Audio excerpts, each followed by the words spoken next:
Hello everyone. In this video, I'll show you how to fix the "This game requires administrator privileges" error on your Windows PC.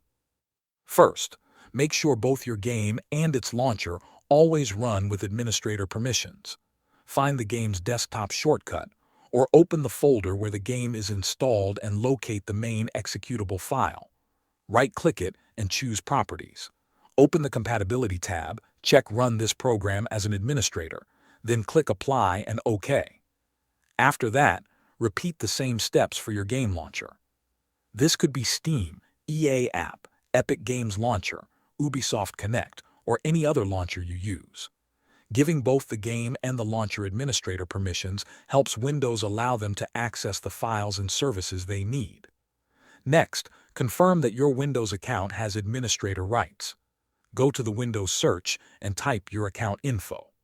Open it from the search results. Under your account name, check whether it says Administrator. If it says Standard User, you will need an administrator account to make the required changes. You should verify the game files as well.